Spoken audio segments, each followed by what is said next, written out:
On the airwaves of D93, Samantha Phil, telling our story week after week, spreading love and joy for all to see. Oh yeah, we'll keep on dancing, we'll keep on singing, our hearts are open, our love is bringing.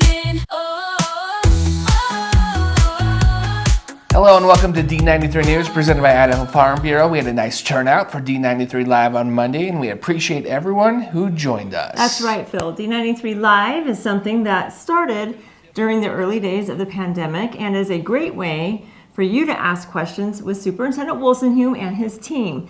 Now, you can typically catch D93 Live at 8 p.m. on the Monday after the regular board meeting each month. November will have 2 D93 Lives, as we will be bringing you a special D93 Live on Election Eve on our Facebook page. Election Eve, not Christmas Eve. Well, history was made in Pocatello as Justin Anderson of Thunder Ridge High School became the first ever 6A boys state golf champion. Principal DeBell with the recording and the call on the 18th green at Highland Golf Course. Justin won by 5 shots over the 2-day tournament. October is School Bus Safety Month. Noah Farley has some important safety information from the D93 Transportation Center. School bus drivers have a lot of responsibility carrying the children from point A to point B, but we as fellow drivers also have a responsibility to make sure that those children stay safe.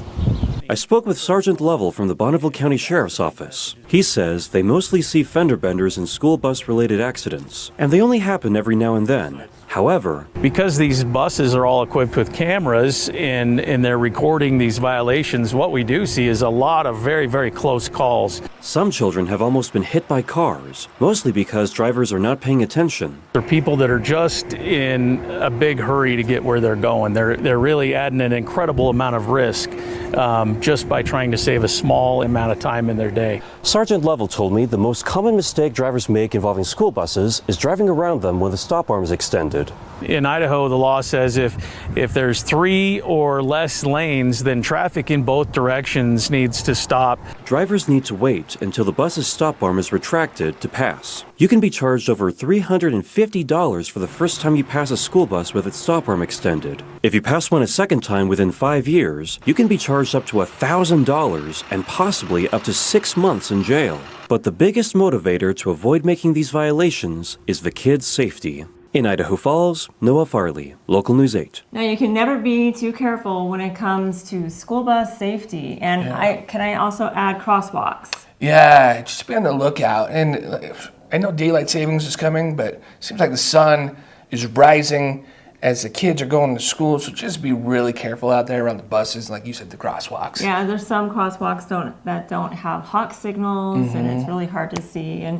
And even when school is out, when people are in crosswalks, you need to stop for them. I was out here earlier last week, and I was leaving at 6 p.m., and there was a little girl trying to get across on her bike, and no one would stop for her. So please just be aware of the laws. Be mindful. Be mindful. Well, for now, that's going to do it for us. We'll see you next time on D93 News.